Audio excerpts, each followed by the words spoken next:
Bonjour. Bonjour. Quelles compétences avez-vous développées lors de votre doctorat? Alors, l'autonomie, incontestablement, et puis la capacité à mener un projet sur la durée et à aller collecter de l'information autour de moi et faire interagir les gens dans l'environnement. Bon, plus pas mal de compétences techniques, évidemment. Bon, dans mon cas, c'était des sciences dures, donc c'est beaucoup de programmation, d'ingénierie logicielle, et puis de techniques presque de mécanique, on va dire, mais bon, bref.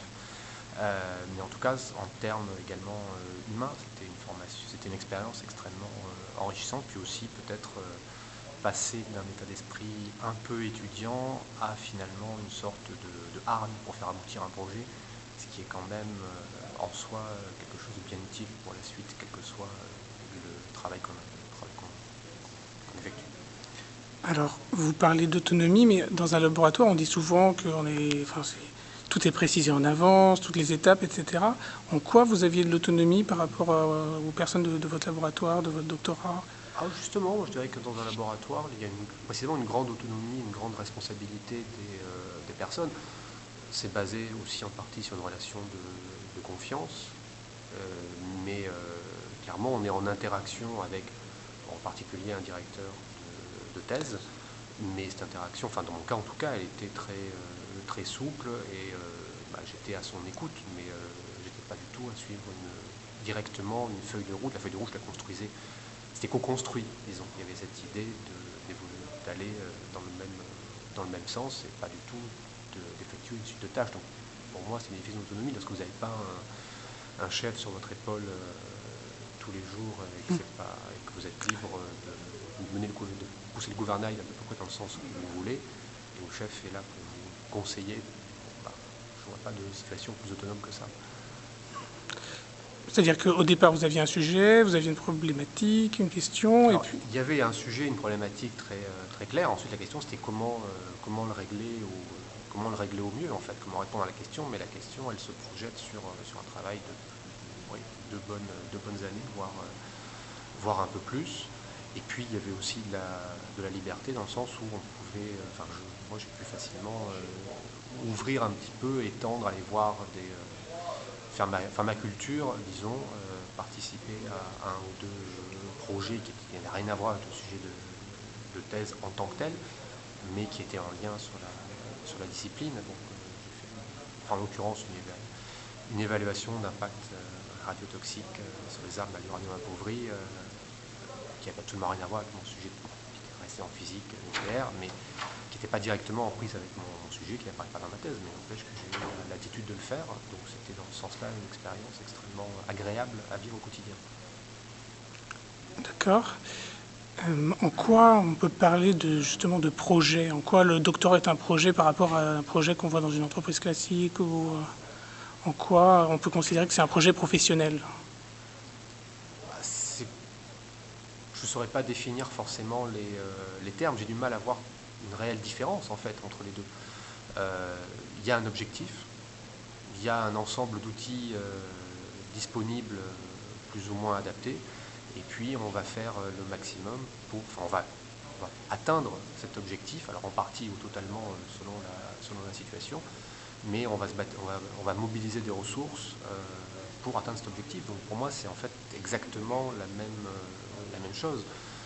Il y a peut-être la nature des contraintes n'est pas forcément la même, mais enfin les moyens sont finis comme dans une entreprise, les ressources humaines à disposition sont finies comme dans une entreprise. Donc à part peut-être une forme d'état d'esprit qui peut être légèrement différente, mais je trouve que conceptuellement c'est une forme de projet en bonne et due forme. Ensuite, peut-être que dans des disciplines plus littéraires, il y a peut-être plus de souplesse sur l'endroit où on est censé arriver. Mais en sciences exactes, en tout cas, on souhaite obtenir souvent des résultats relativement précis, achever une analyse, mener à bien une expérience. Donc voilà, tout ça, il y a un début, une fin. Ensuite, ça ouvre sur d'autres choses. Mais là encore, de la même manière, un bon projet, c'est un projet qui porte en lui sa continuation ou la naissance d'un autre projet. Alors aujourd'hui, vous êtes chercheur Je suis et enseignant-chercheur. enseignant-chercheur. Et vous faites aussi de la politique. Oui. En quoi votre doctorat ou la formation par la recherche vous a aidé pour faire de la politique? En termes de compétences, je ne suis pas tellement sûr que ce soit le cas, à part peut-être si tout l'aspect prise de parole, exposer, défendre des idées, parce que en recherche, on est en permanence, on nous demande en permanence pourquoi. En fait, il faut tout le temps justifier, il faut tout le temps montrer qu'on a des arguments pour avancer. Finalement, en politique, on est également en permanence dans une forme de justification, d'argumentation. Alors après, je fais peut-être du coup de la politique de manière un peu directe et carrée, et en n'édulcorant pas les choses, ou en ne faisant pas des biais, ce qui n'est pas forcément un avantage dans le milieu politique. Mais bon, c'est la formation intellectuelle du coup que j'ai acquis. Et puis en toute honnêteté, le doctorat, comme il y a une autonomie, il y a aussi une autonomie dans le temps, et ça m'a permis des fois de travailler sur ma thèse le soir et d'aller à une réunion l'après-midi ou l'inverse. Enfin bref, ça m'a donné aussi une souplesse d'organisation, où là par contre c'était clairement un privilège. Et justement, que pensez-vous de la place des chercheurs et des enseignants-chercheurs dans la société? Alors ils sont relativement peu reconnus en tant que tels en France. C'est quand même une spécificité française d'avoir du mal à reconnaître la formation par la recherche, qui ne se limite pas à la formation pour la recherche, mais je pense former des docteurs, c'est un enrichissement réellement pour la société. Avoir beaucoup de docteurs serait un enrichissement pour la France. On a toujours favorisé les ingénieurs, enfin les écoles en général, quelle que soit la qualité de la formation. Je ne suis pas sûr que ce soit une très très bonne option sur le long terme pour vraiment avoir des politiques, des choses très innovantes, une capacité à innover radicalement. C'est une démarche qu'on trouve davantage, inévitablement, c'est normal, dans un laboratoire qui est confronté à l'inconnu, que dans une école où on apprend plutôt à résoudre au mieux les problèmes présents avec des données très actuelles. Bon, donc il y a cette question de la reconnaissance de la société. En fait, les gens ne comprennent pas forcément encore assez bien ce qu'est le travail de recherche au quotidien. Et malheureusement, très souvent, la réalité de la vie universitaire est également assez mal connue. Il y a pas mal de clichés qui circulent. Et le contexte financier ne nous aide pas spécialement à donner une image attractive de nos milieux, alors que je pense que ce sont des milieux qui sont vraiment très... que je porte vraiment en haute estime, pas parce que j'y travaille au quotidien, mais cette notion d'autonomie qui est au cœur de l'activité est quand même précieuse pour l'épanouissement des gens, et elle permet également une créativité qu'on ne rencontrera pas forcément ailleurs. Et pour les étudiants, l'université peut être vécue comme difficile, mais elle est difficile s'ils y arrivent mal préparés. Donc ça, c'est une question plutôt d'orientation, une question aussi de se donner les moyens, mais pareil, là, on acquiert forcément à l'université déjà un premier élément d'autonomie dans le travail. Et c'est quand même des choses qui, dans les professionnels, sont plus utiles que le fait de bourriner des équations ou que de cracher de la ligne de manière très très mécanique, comme on peut l'avoir dans d'autres formations supérieures. Donc bon, il y a, en France, je pense qu'on a vraiment besoin de travailler à la reconnaissance de ces fonctions de chercheurs, d'enseignants-chercheurs, par leur valeur intrinsèque, puis parce qu'ils peuvent apporter à la société. Et c'est une des choses que chez les écologistes, on défend réellement, même jusqu'au point de vue législatif, c'est d'avoir plus d'interaction, en fait, permettre aux citoyens de se mêler un peu de science, de voir ce qu'est la réalité du travail, et aussi de découvrir qu'eux aussi, quelque part, peuvent être des chercheurs, ou en tout cas des créateurs de savoir. Et je pense que c'est enrichissant pour les deux parties, en fait. Il y a aussi une coupure qui subsiste entre le laboratoire, la fac, le monde des intellos, etc., et puis les vrais gens, entre guillemets.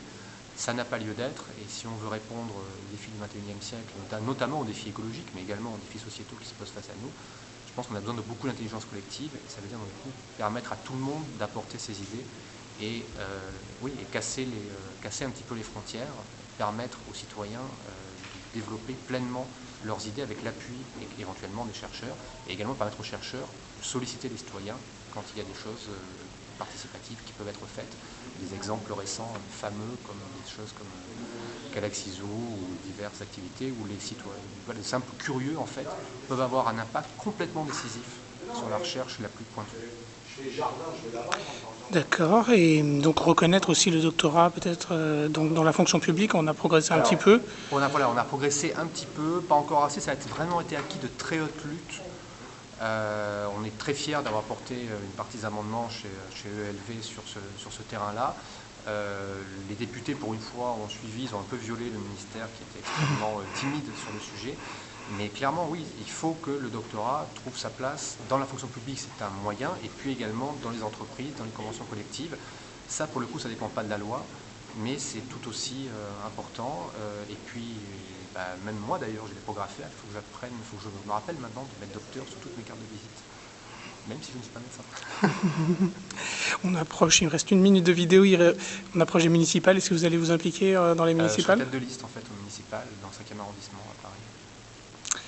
Bon, Où je vais être d'ailleurs face à une candidate socialiste. Docteur qui est docteur, puisque c'est la présidente de Paris 3.